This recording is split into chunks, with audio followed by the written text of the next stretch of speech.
Hello, y'all, and welcome back for Historical Period 5.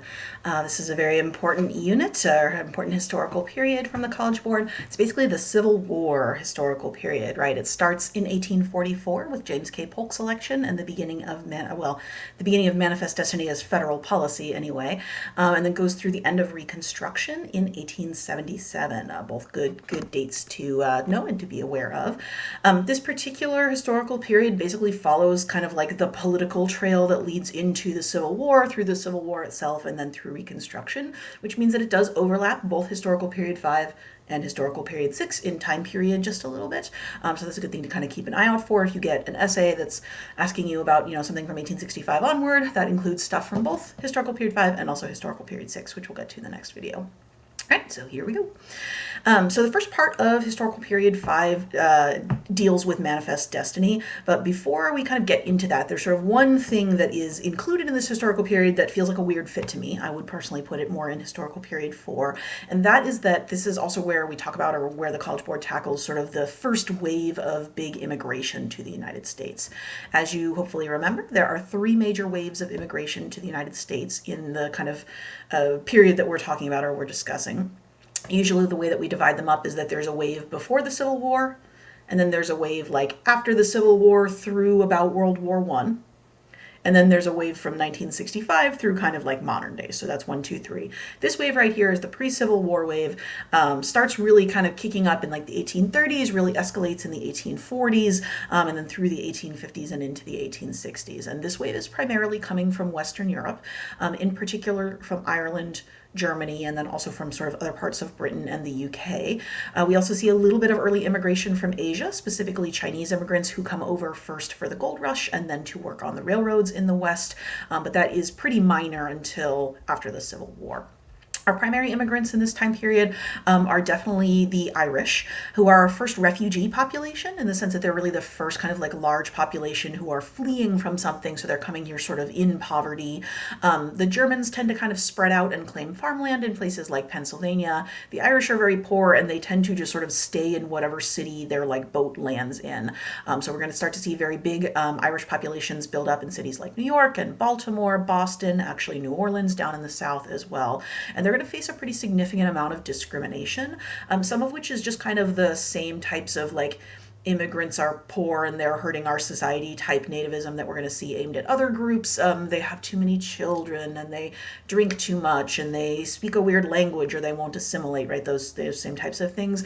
But there's also another specific component here, which is that the majority of these Irish immigrants are Catholic. And there's a strong anti-Catholic sentiment in the United States where they tend to view Catholicism as being sort of suspicious and monarchical. Like if you sort of, worship the Pope like he's like some separate king, then how can you be a true American? Of course, this is not true, but this is the basis of anti-Catholic sentiment in this time period, and they tended to use slurs like papist, and this is where the kind of famous anti-Irish signs like no Irish need apply tend to pop up. As you may recall me mentioning in the last video, there are even specific anti-Irish but anti-immigrant political parties that pop up, with the Know Nothing Party being the most famous. And nativism is a dominant political force in the 1840s until it kind of gets like overtaken by the road to the Civil War stuff. So again, I personally think that this is a little bit more connected to the Industrial Revolution stuff that we talked about in the last video, but the College Board has it here. I think probably because the Know Nothing Party is at its height in the late 1840s, which is the time period covered in this unit, but thematically I think it works better elsewhere. So with that sort of immigration caveat aside, the sort of main flow of this unit really starts with a discussion of westward migration, aka Manifest Destiny. Manifest Destiny is a term that is coined in the 1840s, but we often backwards apply it to sort of previous events that people at the time used to sort of talk approvingly about American westward expansion in a way that was very American exceptionalist, right? That basically said that Americans had this manifest destiny, this sort of obvious fate to spread across like the whole continent of the United States, because we have this sort of superior civilization, or we're blessed by God, or it's empty anyway, right? All sorts of different justifications, none of which are accurate, that back this sort of project of American expansionism.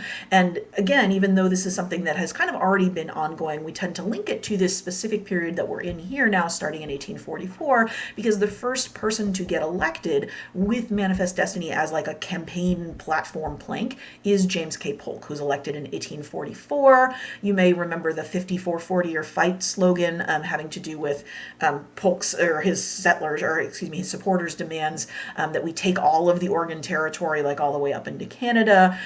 There was also a strong support during his election cycle for the annexation of Texas, and then eventually for what is going to become the Mexican-American War. So again, the kind of manifest destiny idea you can see behind things like, the Louisiana Purchase, right, and the Texas Revolution settlements and stuff like that.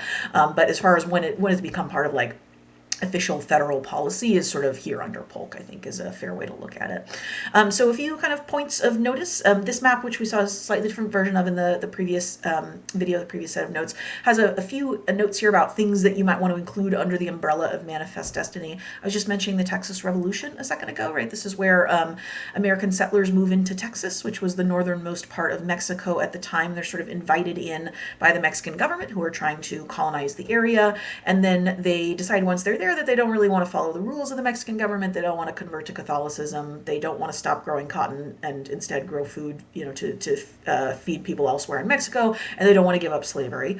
And so they are going to stage a revolution in 1835-36 that is successful basically at creating an independent country in Texas. And so for 10 years, basically from 1835 to 1845, Texas is an independent republic with like a president of Texas and a Supreme Court of Texas.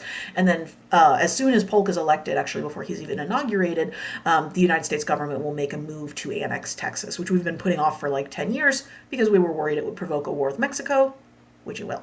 So that's sort of one area of manifest destiny is Texas. Another one is Oregon, up at the top left there. Oregon, you may perhaps recall, is jointly occupied by America and Great Britain from the Convention of 1818 all the way up to this period that we're talking about here, the 1846, basically.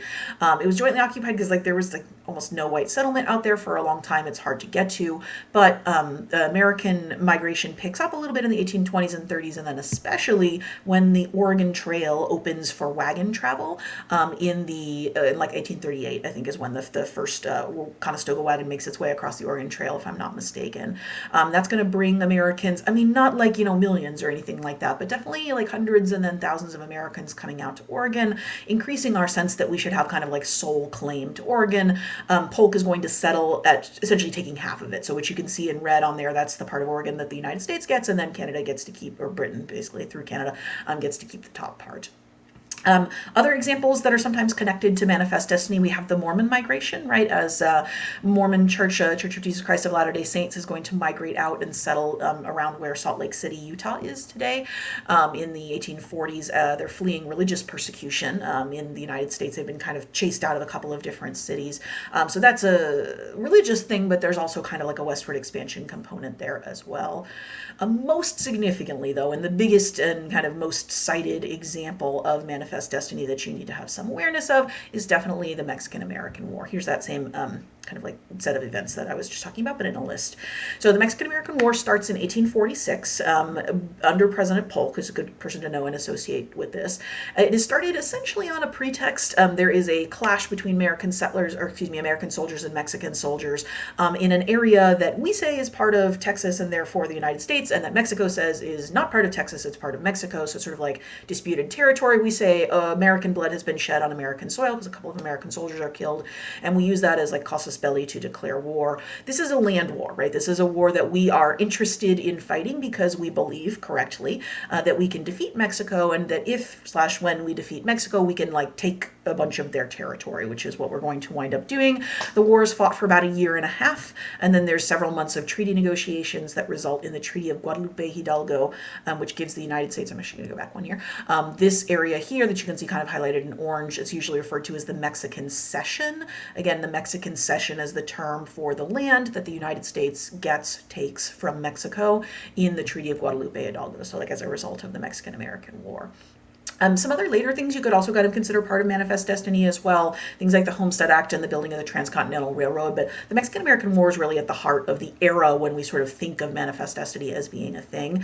And the painting that is on the slide here is a very, very, very frequently cited like visual image connected to manifest destiny. The painting is called American Progress. It's by a painter named John Gast, and it features this sort of vividly white, right, sort of symbol of American progress, like a little star on her forehead, overhead, kind of flying from east to west, bringing with her a school book and then telegraph wires for sort of like communication and civilization. And sort of at her feet underneath, you can see kind of like the progress of like civilization and westward migration. These kinds of very like glamorized, mythologized, I think is maybe another good word, type paintings have occasionally popped up on the AP exam. If you see like a picture and it's a bunch of people kind of like looking west prophetically, it's probably connected to this idea of manifest destiny. And you will notice that they basically always feature either no Native Americans at all, or Native Americans that are very sort of like minimalized or kind of like are dying out in some way, shape, or form. And then here we are to kind of like take their place, you know, in the natural swing of things. So again, a very sort of settler colonialist-like type term. So that is manifest destiny, and the reason that the manifest destiny like stuff, the politics of the Mexican-American War, are kind of brought together as part of the Road to the Civil War unit, so that's where we're heading, is because the land that the United States gets in the Mexican-American War, so that Mexican cession that we were just talking about, is going to kick off what we might refer to as the Road to the Civil War. In the same way, all the way back that we talked about the French and Indian War as the catalyst for the Road to the Revolution, right? It sort of shakes things up, it changes dynamics, it starts us on this road to the revolution. The Mexican-American War basically fills that same role, but for the Civil War, right? So it's going to start us on the road to the Civil War. I apologize if I just said the wrong war a little bit ago. So the Treaty of Guadalupe Hidalgo that gives us the Mexican cession, which again you can see here on the slide, what it does basically is this is like the first time that we've gotten like a big chunk of new territory in a little while, really since the Louisiana Purchase. And so it's the first time that we've had to kind of like renew or revisit that debate that we had after the Louisiana Purchase about how do we decide if all of these new like potential future states are going to be slave states where slavery is allowed, or if they're going to be free states where slavery is outlawed. Possibly we could have just kind of like kicked this can on down the road for, you know, several years, 10 years, 15 years, because a lot of this area isn't going to be settled immediately, but California, right? California is already pretty settled. It's of all of the kind of stuff that we get from Mexico, it's got probably the most settlement, or maybe New Mexico, but California is definitely up there. And then also, like pretty much immediately the same year as the Treaty of Guadalupe Hidalgo, we discover gold, right? That's gold discoveries in January of 1848. The Treaty of Guadalupe Hidalgo is actually signed like a couple weeks later. They don't know about the gold discovery yet. And so we have the gold rush that happens in 1849, right? The minor 49ers, like the San Francisco 49ers. And so the U.S. government has a very strong vested interest in bringing California in as a state as quickly as possible so that they can tax it more, right? And this so that it can be kind of like more directly connected to the United States. And so this question of like, well, is California going to be a free state or a slave state is an immediate like must solve kind of thing. While the war is going on, the Congress sort of jumps into this question with 2 feet. A guy named David Wilmot, who is a congressman from Pennsylvania, proposes like an addendum to a random bill. It's called the Wilmot Proviso, a Wilmot like addition, basically is what that means. And what this says is, David Wilmot, propose that any land that the United States eventually takes from Mexico, that we will ban slavery there automatically, just like Congress did with the Northwest Territory, right, all the way back, you know, in the critical period. This like is basically like throwing a bomb into Congress, right? This just reignites the debate over slavery that has been kind of like suppressed or kept down since the Missouri Compromise or the Compromise of 1820. As soon as we do get territory, that does not pass, right? So it doesn't pass. The consequence here is just that it reignites the debate. As soon as the war is over in 1848, we're also going to see the formation of a new and eventually pretty significant third party called the Free Soil Party. The Free Soil Party is not abolitionist. They're not at least openly in favor of like ending slavery permanently everywhere. But what they are is they are a party that opposes the expansion of slavery anywhere that it doesn't already exist. So like into Western territories. So the Free Soil Party was sort of like a more moderate position on slavery that is going to be increasingly popular to like white people in the North who either like maybe they don't personally care about like slavery that much, or maybe they don't see it as like a moral issue, but they see it as bad for themselves. Like it's bad for our economy. It keeps like white wages down. You know, I don't want to have to compete with like enslaved labor, you know, if I move my family out to California, etc. So that's sort of the basis of the Free Soil Party, which is sort of like an intermediate party, that as we'll continue to talk about the development of the Republican Party here. So again, the really, really key thing for the Mexican-American War that you need to know is that it kicks off the debates that are eventually going to lead to the Civil War, like 12 years later, by reigniting, bringing back into the public eye the issue of like the question of the expansion of slavery into new states, a question which we've always been able to compromise on in the past, but that's increasingly going to become difficult, as we will see going forward here. So this is the set of key concepts that deal with the road to the Civil War. As you can see, there's kind of a lot, because there's obviously a lot going on here. At the top, they're looking for you to explain regional attitudes. That's a term that we talked about in the HP4 video that basically means that sort of Northerners and Southerners have different positions on different events, and that those positions are becoming increasingly important to them and to their identity. It also asks you very specifically to explain how differences related to slavery caused tension in the years leading up to the Civil War, as slavery is the key cause of the Civil War itself, and so they're asking you to sort of explain or deal with that. And then lastly, and most broadly, it just asks you to explain the political causes of the Civil War. And if you look at this slide, the stuff that is bolded here, so Compromise of 1850, Free Soil Movement, Kansas-Nebraska Act, Dred Scott decision, you're getting some Republican Party down there, getting a pretty good summary of what are the like specific terms that you need to know from the road to the Civil War period. So we're going to kind of work through most of those here. First up, Compromise of 1850. So this is the like what happens with that debate that we were just talking about as far as slavery in the Mexican Cession.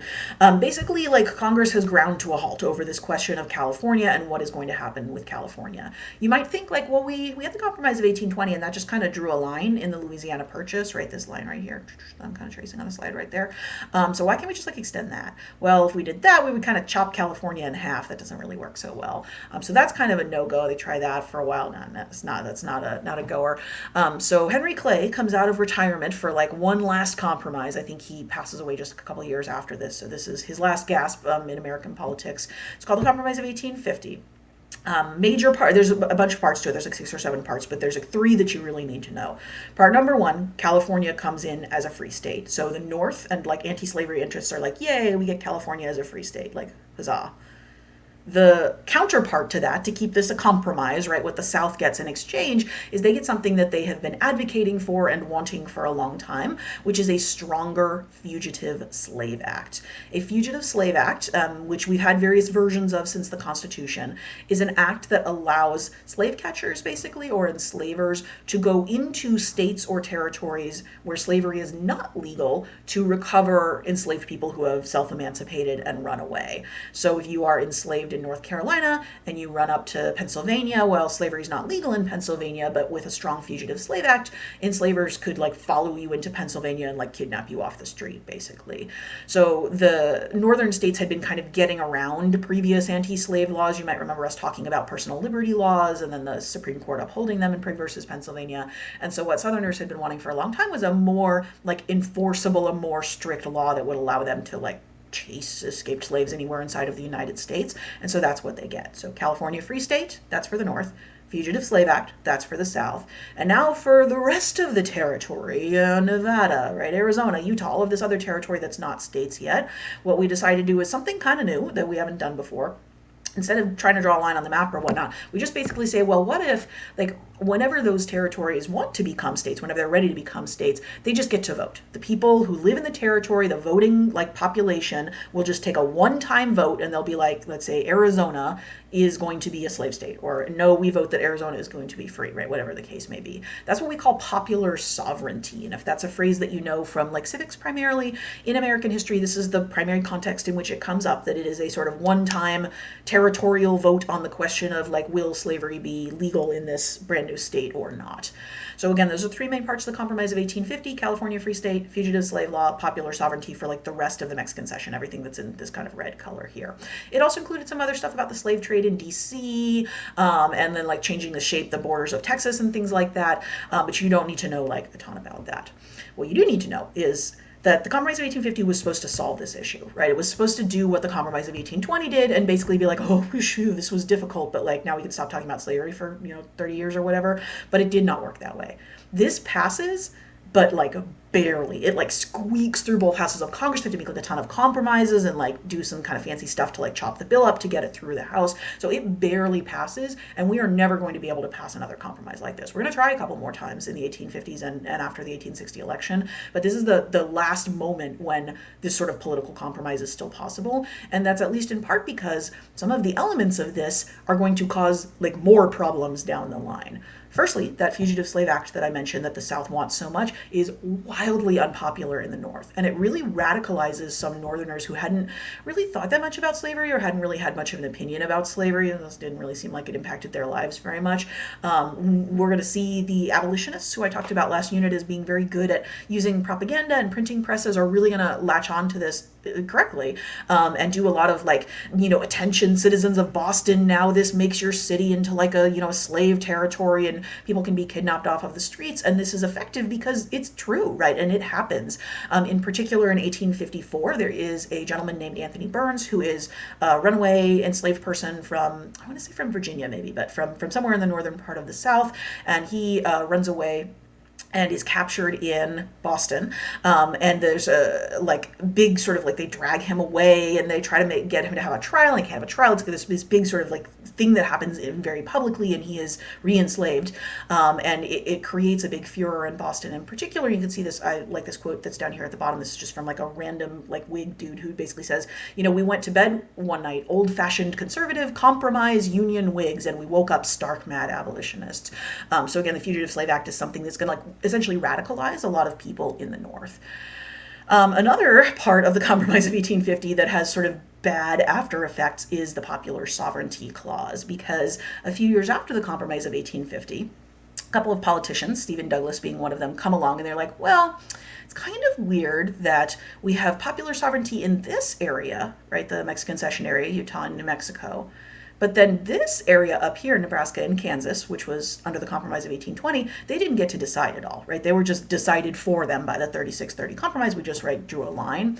So what Stephen Douglas, who is a leading politician from Illinois, a Democrat from Illinois in this time period, what he and a group of others decide basically is that they're going to propose this law called the Kansas-Nebraska Act. And if I personally had to pick a point when I think the Civil War becomes like largely inevitable, it would be the Kansas-Nebraska Act and what happens as a result. It seems sort of not that big of a deal on the surface, but it's a very big deal.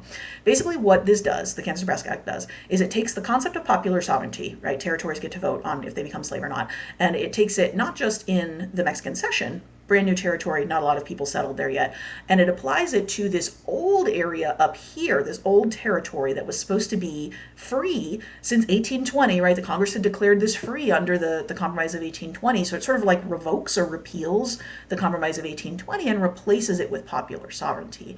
And this is a really big deal because some of this territory is pretty occupied and is probably going to become a state soon. Kansas is within like a year basically of petitioning to become a state.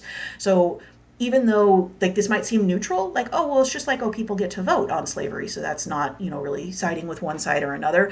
In fact, what Northerners feel is that this is like taking territory that was closed to slavery and it's opening up the possibility that it could become slave territory. So you're sort of creating an opening, right, that slavery can expand in areas where we were guaranteed that it wasn't going to expand. The Kansas-Nebraska Act angers Northerners so much that it leads to the destruction of the Whig Party, which has been like a dominant political party for about 15 years at this point. Basically, the Whigs are a national party. There's Northern Whigs and there's Southern Whigs, and they've maintained their national party structure just by sort of like not taking a position on slavery. And when the Kansas-Nebraska Act comes out, the Northern Whigs are like, if the Whig Party will not take a position against the Kansas-Nebraska Act, then like we are not Whigs anymore. And the Whig Party's like, can't do that. Basically, Northern Whigs walk out, and what they do is they go found the Republican Party. So the reason why the Kansas-Nebraska Act is so significant is that it leads to the formation of the Republican Party. This is a very significant cause-effect relationship. We know the College Board loves cause effects. This is a very big thing to know. And this is a catalyst for much of the pre-Civil War division, right? The Republican Party, I think accurately, is going to be seen by people in the South as a party of the North. The Republican Party will adopt the Free Soil platform plank, where they basically say, well, we're not like anti-slavery per se, but we are opposed to the expansion of slavery into new territories. So they're free soilers, right? Basically, is what the Republican Party's got going on. They're also pro-business and a bunch of other kind of like northern positions. They're going to be in favor of the Homestead Act, right? Eventually, so they've got some other things going on too. But definitely their central campaign plank is this opposition to the expansion of slavery into the territories. And we're really, really going to see politics very much like polarize in a real like north-south sense. Like you can really see like voting start to split into very regional differences in this time period. Another event in the road to the Civil War period that sort of ramps up tensions or increases polarization, for lack of a better word, is the deciding of the Dred Scott versus Sandford court case.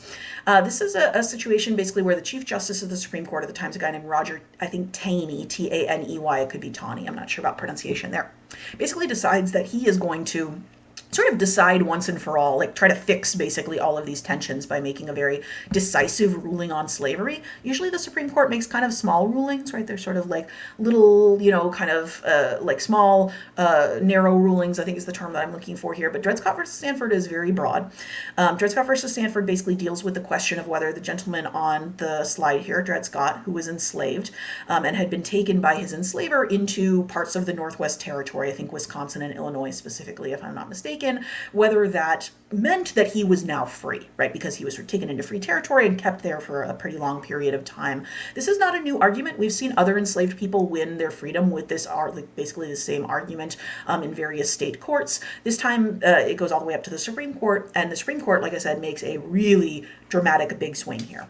What Taney says at the head of the majority is he says, okay, no, Dred Scott is not free. Like that would be the narrow decision, right? But then he says, not only is Dred Scott not free, he's not free because Black people are not citizens. In fact, they are not really legally people in the eyes of the law. They are property. They do not have any claim to citizenship. And he means that, and like the ruling very explicitly is not just enslaved Black people, but like Black people, period, right? Including the population of Black people that have been free for generations, right, in various cities in the North.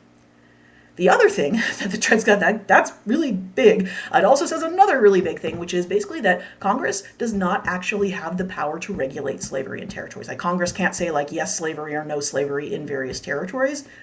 This is a big deal because Congress has been doing this since the Northwest Ordinance. Like if this is true, the Northwest Ordinance is unconstitutional, the Missouri Compromise is unconstitutional, the Compromise of 1850 is unconstitutional, kind of the Kansas-Nebraska Act is unconstitutional. It would just basically be like, every state is a slave state unless their state constitution specifically says that they are not.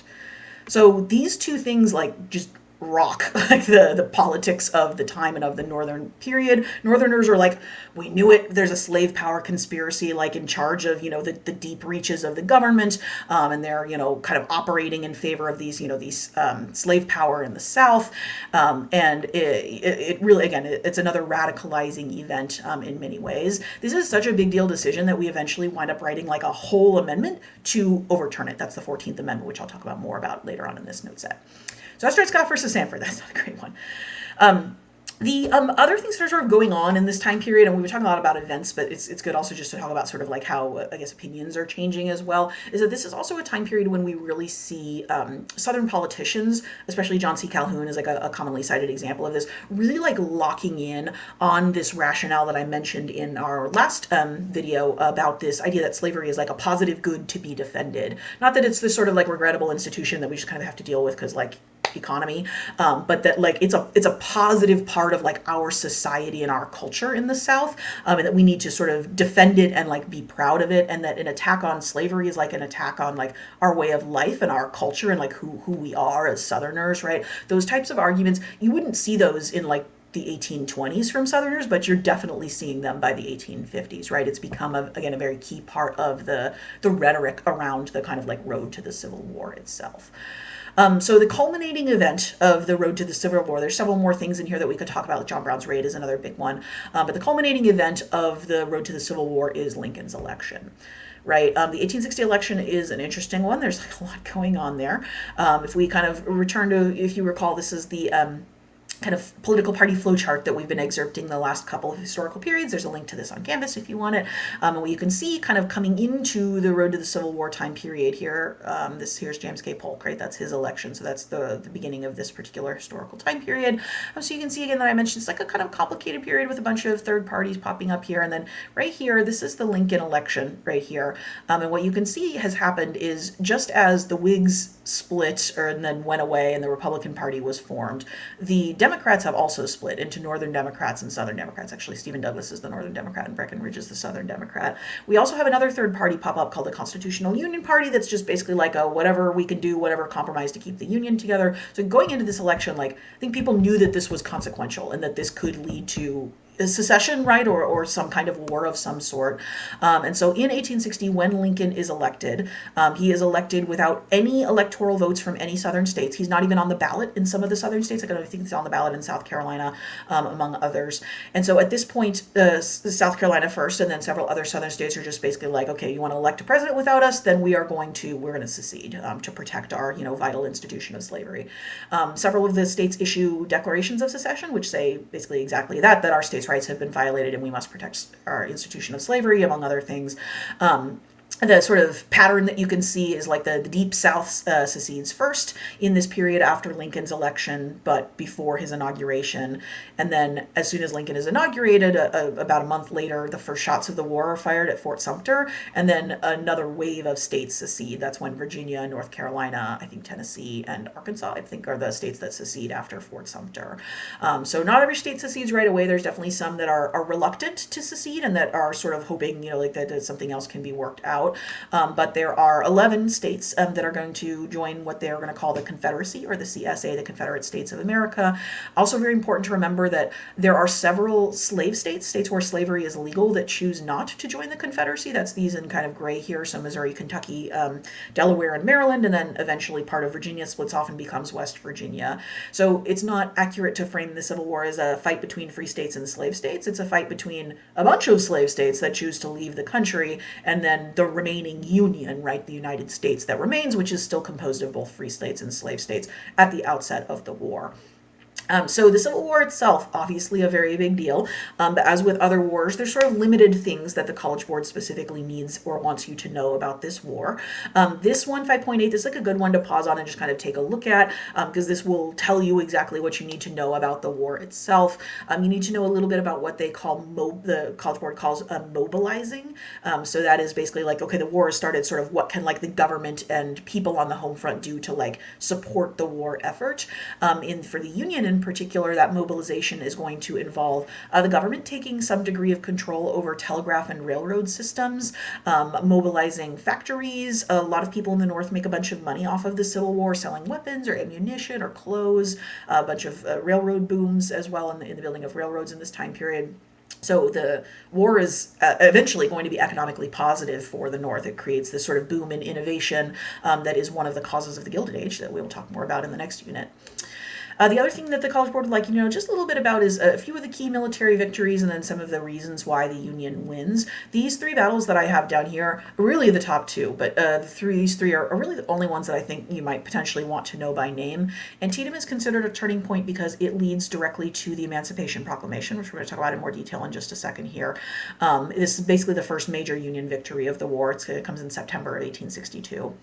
The Battle of Gettysburg is the longest battle, the longest sort of like single battle of the war. It's a 3-day battle. It's very deadly, and it is considered the high water mark of the Confederacy. It's like the furthest north that the bulk of the Confederate Army ever marches.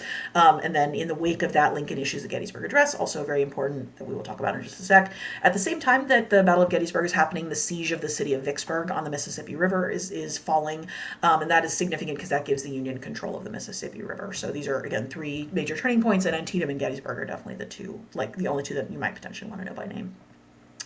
Speaking of the Emancipation Proclamation and the Gettysburg Address, they are specifically called out in the key concepts, and that is really worth noting because we know the College Board loves to use documents, right, as stimulus, but it's pretty rare that they actually name specific documents in the key concepts. So the fact that both the Emancipation Proclamation and the Gettysburg Address are named is significant and means that you should probably know a little bit about them. So we're going to talk a little bit about each of them. First up, the Emancipation Proclamation. Emancipation Proclamation is one of those documents that people often misunderstand or sort of misdescribe. Usually people will say, like, oh, it freed the slaves. And it's like, well, kind of. So basically, after the Battle of Antietam in September of 1862, Lincoln issues the Emancipation Proclamation, which is an executive order, right? An order issued by the president. And what the sort of purpose of it, it's part of his sort of war effort to weaken the Confederacy. And what it says specifically is a couple things. Most notably, it says that anybody who is enslaved in the rebelling territories, right, the parts of the state which thereof shall be in rebellion against the United States, shall be free then and shall be free forever forward. So if you're enslaved in rebelling territories, according to the Emancipation Proclamation, you're now free. Well, that doesn't exactly immediately free anyone, because nobody in rebelling territories is listening to Lincoln. They don't consider him their president. And the enslaved people that he could have maybe more directly freed, like in the border states that stayed in the Union, this doesn't apply to. So this is not like it ended slavery immediately. That's what the 13th Amendment does, right? What this is a promise, right? This says we are now fighting to end war in these territories, right? The Union Army, when it comes as a liberating force to like Alabama, is going to be freeing enslaved people in Alabama, because this says that they shall be forever free after this proclamation. So what the Emancipation Proclamation does most effectively is it shifts the rhetoric of the war. If you listen to Lincoln's speeches from the first part of the war, he will say this is a war to keep the Union together, right? We are fighting to keep the Union together, to preserve the Union. If you listen to Lincoln's speeches from the Emancipation Proclamation onward, it's like a moral war, right? A just war, a war to kind of really like, feel the true kind of cause of America, as we'll talk about when we get to Gettysburg Address in just a sec here. So that's one really big thing the Emancipation Proclamation does. Also quite important is that it allows for the first time African American men to join the Army, which they had been prohibited from before. So we see the beginnings of the USCT, the U.S. Colored Troops, and we also see the beginnings of opportunities basically for enslaved Black people in the South to free themselves by running away to the Union Army and following in what are called contraband camps. So that's sort of the Emancipation Proclamation in a small nutshell. Again, shifts the rhetoric of the war is the most important thing. An example of how the rhetoric of the war shifts is the Gettysburg Address. So the Emancipation Proclamation goes into effect January 1st, 1863, and the Gettysburg Address is given that fall in, I think, November of 1863. I could be slightly off on the month there, but in the fall, after the Battle of Gettysburg, it's at the consecration, the dedication of the cemetery for the dead of the Battle of Gettysburg in Pennsylvania. And if you look at the quote this is not a quote from the Gettysburg Address, this is like the entire address. It's a very short and concise speech, but the underlined parts are, I think, probably the most famous part. And if you are like maybe have a hard time with kind of old-fashioned language or whatnot, the thing that you need to know if you see the Gettysburg Address is like what Lincoln is saying here is that this war will allow us to live up to the ideals of the founding father. This will really be a true second birth of freedom in America. And again, he's sort of actualizing the promise of the Emancipation Proclamation by talking about the Civil War as a war for a moral cause that all, the people in the Union can be sort of like proud of and feel sort of honored by, and that the dead who he's, sort of standing here blessing the burial ground of, that they will not have died in vain, but they will have died for like this noble and sort of moral cause of union and freedom. So again, the Gettysburg Address is a good example of the way that the Emancipation Proclamation, shifts the rhetoric of the war. Okay. So that is the Civil War, what you need to know about the Civil War more specifically. Next section. Next up, Reconstruction. So Reconstruction, very important time period in the United States, right after the Civil War. Typical dates for Reconstruction, 1865, which is when the war ends in April of 1865, through 1877, because 1877 is when we have the so-called, or kind of maybe happened Compromise of 1877 that I will talk about in a little bit in just a few slides. And if you look at kind of like what's going on in this first Reconstruction key concept here, the focus here really is on basically sort of like what does the federal government do during Reconstruction? So sort of like what's going on at the government policy level during Reconstruction. And if you get asked this question, the best and number one answer is definitely the three big Reconstruction amendments. All three of these are incredibly significant, and they're a great example of federal government policy in the wake of the war and during the Reconstruction period. It is very good if you know which one of these is which. But if you can't remember, if you can describe the amendment correctly, even if you got the number wrong, you're generally going to get the point. So a few years back, I graded an SAQ on this that involved a lot of people telling me all about, they were trying to talk about the 14th Amendment, but all about the 16th Amendment or the 21st Amendment or the 8th Amendment. But as long as they were describing what was in the amendment correctly, generally we're going to get the point. So again, numbers are good, but you just go for it even if you're not sure about the number, but if you know the content. So the three amendments in order. The 13th Amendment ends slavery, right? It officially ends slavery in the United States. Big deal. The 14th Amendment has a whole bunch of parts to it. There's two that you really need to know. Number one, it introduces birthright citizenship, specifically to overturn Dred Scott that we were just talking about a little bit ago.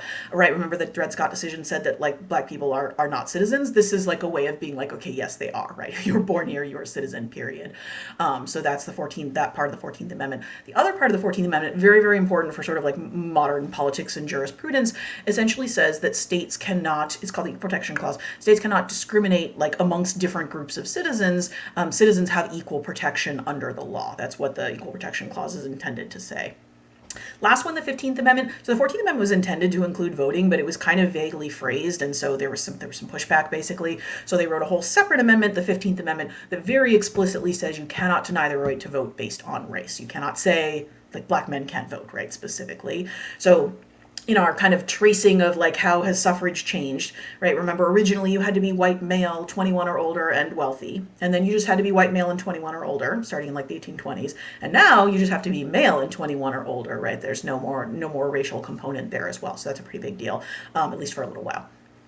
A reminder, or just sort of like good thing to remember in terms of the like political parties in this time period, is that the power behind all three of these amendments and all of the kind of like good federal stuff that we're going to talk about during Reconstruction is coming from the Republican Party. The Republican Party is the party of Lincoln. They won big during the Civil War because a lot of Democrats had left Congress when the South seceded. There were still some, but most of them had left Congress when the South seceded.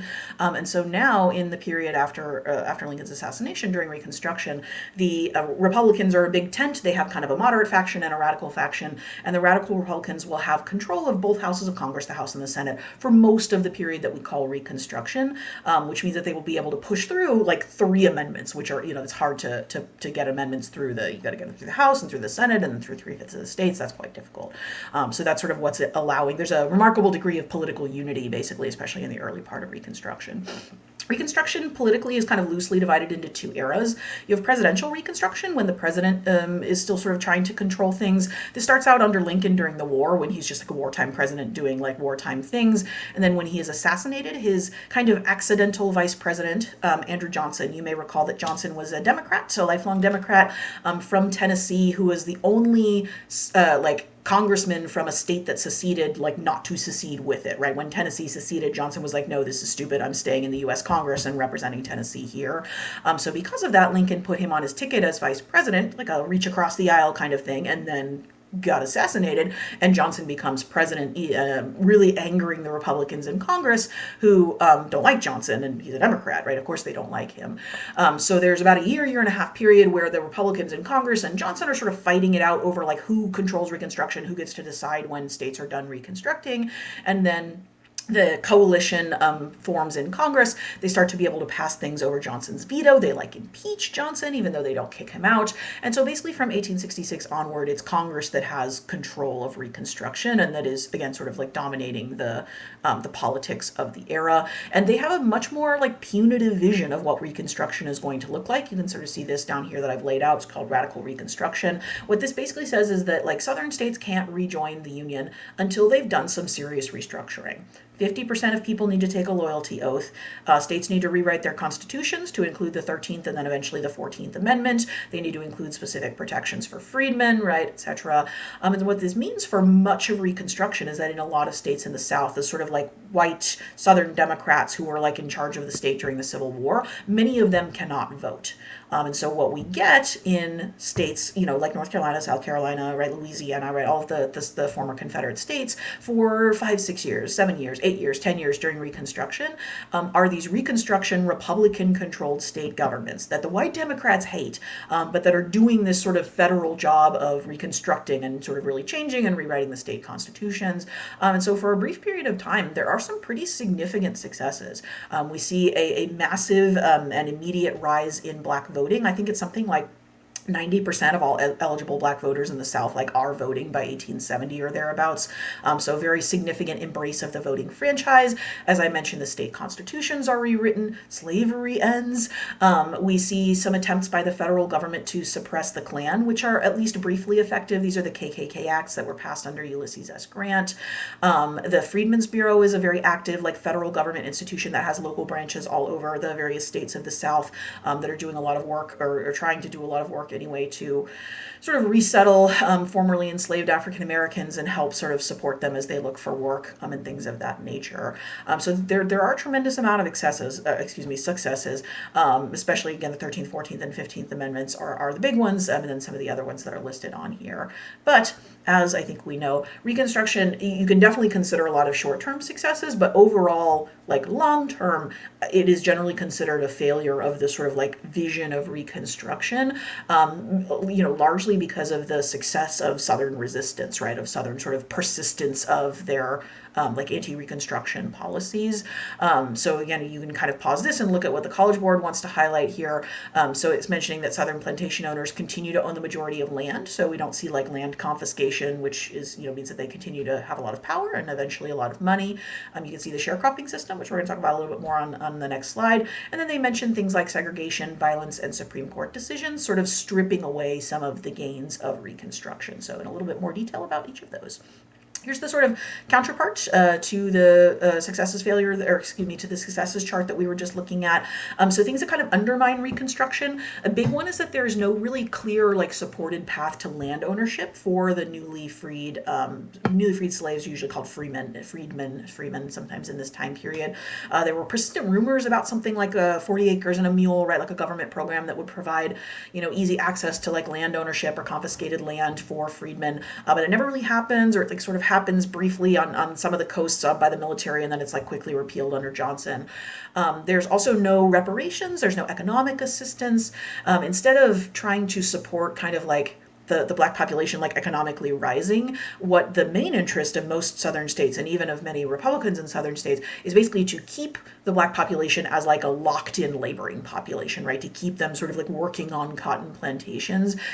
We see black codes develop with the purpose of doing this. We see prison labor systems. I talked about year-long work contracts, but the biggest like mechanism, the biggest labor system that develops to replace slavery in the South is sharecropping. We'll come back to the bottom of this in just a second. So this is a great sort of diagram or illustration of how sharecropping works. Sharecropping is basically a system where the landowner subdivides their land and then kind of like rents out each of those little whatever like 50-acre plots of land, but they're renting them to people who don't have money to pay rent. So instead of paying rent, they come up with a sharecropping system where we share the crop. So I own the land, you're working the land. When the crop comes in, then I will take 50%, you take 50%, or I'll take 60, you take 40, right? Whatever it is that we sort of like work out. So you're always sort of like in debt in the sharecropper system, and you can sort of follow this graphic. You can see how that plays out because you're never ahead. You're always sort of waiting for the crop to come in, and then as soon as the crop comes in, I can just sort of sweep in and take whatever I say is my part. And if you had a bad year, like, sorry, I'm still taking my part.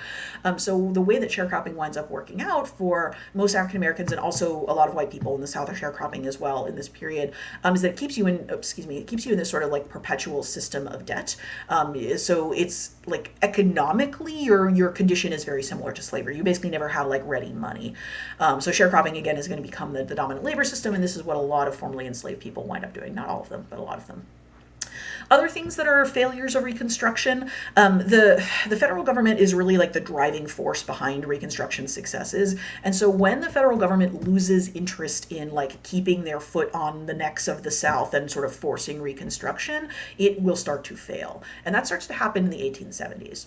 Reconstruction's been going on for like 10 years, 12 years. It's like, oh, are we done with this yet? Like, oh, we've been doing this for a while. Other issues start to pop up. The Indian Wars are happening, the Battle of Little Bighorn. There is a big economic collapse in 1873. There's a bunch of political scandals under Ulysses S. Grant. And so by the middle to late 1870s, the kind of like political unity that had driven like radical Republican Reconstruction has mostly like started to fracture. For a long time, the classic story of how Reconstruction ended was that there was like a political compromise. We have this election in 1876, and it's not clear who won because there's some weird shenanigans in the Electoral College in a couple of states. And so there's this deal made where the Republican candidate Rutherford B. Hayes gets to be president, and in exchange, he sort of pulls the troops out of the South, and that kind of ends Reconstruction. That is like accurate in the sense that like that's sort of what happened in that election, but it's a little reductive because in fact Reconstruction did not all end like all at once in 1877. It ended sort of like state by state as each individual state gathered enough like white support, usually through violence, to suppress the black vote and re-elect like white Democrats into like the governorship, etc. So in North Carolina, for example, that happens in 1870s when North Carolina is going to have a Democratic governor again. They just re-elect Zebulon Vance, who was the Confederate governor of North Carolina during the Civil War. So there's a strong role in like ending Reconstruction that doesn't just come from political compromises, but that also comes from essentially like racial terror groups, the KKK being the most famous, but a handful of others as well in various states that use mostly like intimidation and violence to suppress the black vote effectively enough that the white vote can like dominate basically and again can re-elect the Democrats. In the wake of Reconstruction, these failures are sort of like deepened by the fact that the Supreme Court will continually kind of undermine or loophole the 14th and 15th Amendments. Remember, they'll be like, oh, well, okay, so yeah, the 14th Amendment, but that doesn't mean that like states can't discriminate against you. It just means the federal government can't. And then like, okay, yeah, well, the 14th Amendment, that doesn't mean that like individual people can't discriminate against you. It just means the federal government can't. So there's a series of court cases. The civil rights cases are probably the most famous, but there's a bunch of others that we talked about that sort of poke holes in the 14th and 15th Amendment. This is happening all throughout the 1870s, 1880s, 1890s, and that culminates in Plessy versus Ferguson, 20 years after Reconstruction, where the Supreme Court finally just says, separate but equal is fine, right? Segregation is fine. It doesn't violate the 14th Amendment, even though it clearly does. But that's fine. It's totally constitutional. So why does Reconstruction fail? It's sort of a series of things, right? We have the sort of failure of federal support. We have the racial terror campaigns on the ground, and then we have the like Supreme Court, the court system, federal court system, essentially failing to like uphold the true meaning of the Reconstruction laws. So we'll be coming back to this time period in the next video. Historical period 6 overlaps. The Gilded Age is going on while Reconstruction is happening as well. But for now, thank you for your time, and I will see you in the next video. Bye.